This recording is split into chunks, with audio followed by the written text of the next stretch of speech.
Hello बच्चों, आज मैं आपको पढ़ाने वाली हूँ नियंत्रण एवं समन्वय के एमसीक्यूज़ जो वेरी इम्पोर्टेंट है। उन्हें आप बहुत ध्यान से समझकर तैयार करिएगा। आइए शुरू करते हैं हम। पहला प्रश्न, हार्मोन स्रावित होता है। हार्मोन कहाँ से स्रावित होता है? या तो अंतः से, या बाह्य से, या नलिका ग्रंथि से। तो याद रखना, जो हार्मोन जो स्रावित होते हैं वो हमेशा अंतःस्रावी ग्रंथि से स्रावित होते हैं।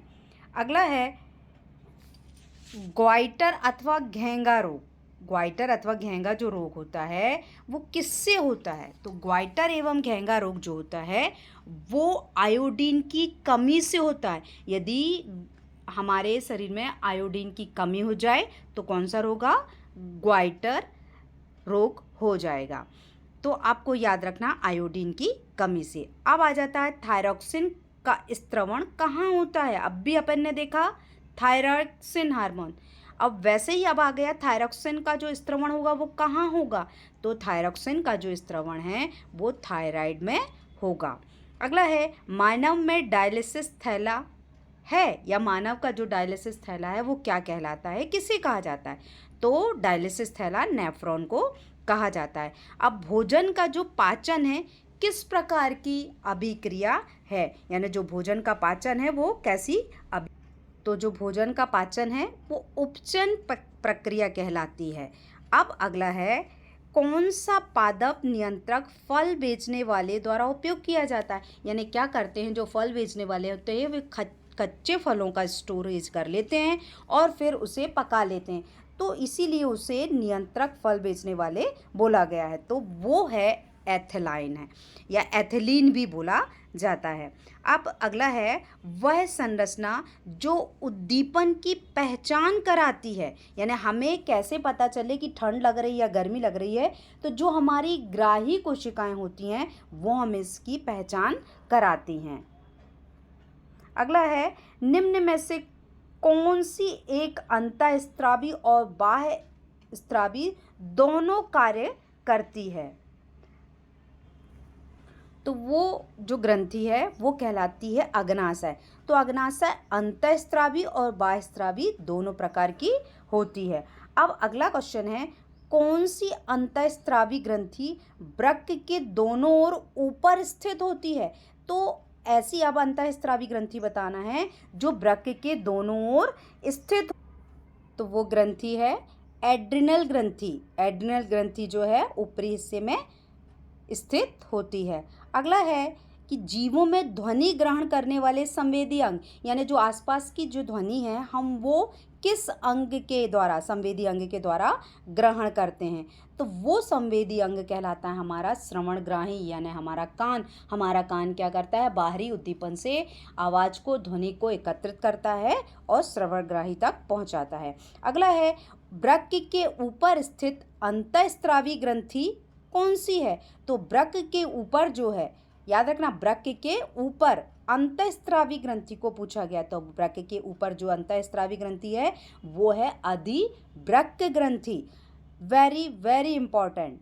उसके बाद आ जाता है अधिकतर पादप नियंत्रक उत्पन्न होते हैं, यानी जो पादप नियंत्रक जो है वो किससे उत्पन्न होते हैं, बढ़ते तने के अग्रभाग पर, बढ़ती जड़ के अग्रभाग पर। यानी जो दोनों पार्ट जो है वो क्या करते हैं, पादप को कंट्रोल करने के लिए होते हैं। अब अगला प्रश्न है बीज रहित फलने की प्रक्रिया। हमेशा याद रखना, जो बीज रहित फल बनते हैं उनको हम अनिषेक फलन या अनिषेक फलन की क्रिया कहते हैं। अब अगला क्वेश्चन है हमारा कि निम्न में से कौन सा पादप हार्मोन है। तो पादप हार्मोन कौन सा कहलाएगा, इंसुलिन, थायरॉक्सिन, एस्ट्रोजन या साइटोकाइन। तो ये जो ऊपर जो हार्मोन्स पाए जाते हैं ये मनुष्य में पाए जाने वाले हार्मोन्स हैं। साइटोकाइनिन जो है केवल प्लांट में पाया जाता है। अगला प्रश्न है दो तंत्रिका कोशिका के मध्य जो खाली स्थान होता है उसे क्या कहा जाता है। तो उनको जो खालिस्तान है, जो जगह है जो छूटी हो रहती है उसे सिनेप्टिक दरार या इंग्लिश में सिनेप्स कहते हैं। अब अगला क्वेश्चन है, मस्तिष्क उत्तरदायी है। मस्तिष्क हमारे शरीर का बहुत ही इम्पोर्टेंट पार्ट है। यदि वो जरा भी कार्य करना बंद कर दे तो हमारे शरीर का संतुलन बिगड़ जाएगा। तो हमारे मस्तिष्क को क्या क्या कार्य करने की क्षमता होती है, देखिए, सोचने के लिए, हृदय स्पंदन के लिए, शरीर का संतुलन बनाने के लिए, तो उपरोक्त सभी होगा, क्योंकि ये मस्तिष्क हमारा होता है, ये सभी कार्यों को करता है। अगला क्वेश्चन है, बहुकोशिकीय जीवों में निम्न में से किस प्रकार का समन्वय पाया जाता है? तो बहुकोशिकीय जीवों में किस प्रकार का समन्वय पाया जाता है? तो हम देखेंगे कि मनुष्य में, तो आप लोग याद रखेंगे कि बहुकोशिकीय जीवों में समन्वय जो होता है वो रासायनिक समन्वय भी होता है और तंत्रिका समन्वय भी होता है। तो आपको ये चीज़ अच्छे से याद रखना है। अब अगला है कि तंत्रिका कोशिकाएं कितने प्रकार की होती हैं? तो तंत्रिका कोशिकाएं 3 प्रकार की होती है। जब मैं चैप्टर के क्वेश्चन आंसर पढ़ाऊंगी तो तंत्रिका से संबंधित वेरी इंपॉर्टेंट जो क्वेश्चन आंसर है उसमें आपको समझाऊंगी कि कैसे। अब आ जाता है प्रतिवर्ती चाप कहाँ बनते हैं? प्रतिवर्ती चाप का मतलब होता है कि जो हमारे अंदर जो क्रियाएं हो रही है उन क्रियाओं को देखरेख करने का जो कार्य है वो किसका होता है? तो वो होता है मेरु रज्जु का। शरीर के प्रधान नियंत्रक ग्रंथि, प्रधान का अर्थ बेटा मास्टर ग्रंथि भी होता है और प्रधान भी, क्योंकि इम्पोर्टेंट जो शरीर के अन्य ग्रंथियों को कंट्रोल करने का कार्य करती है वो होती है पीयूष ग्रंथि। तो पीयूष ग्रंथि बहुत ही इम्पोर्टेंट ग्रंथि है हमारे शरीर की, क्योंकि ये अन्य ग्रंथियों को कंट्रोल करने का कार्य करती है, इसलिए शरीर के प्रधान नियंत्रक ग्रंथि भी इसे कहा जाता है। तो अब अगला आ जाता है अंतःस्रावी ग्रंथि होती है। तो आप इसका आंसर मुझे कमेंट में लिखकर बताएंगे।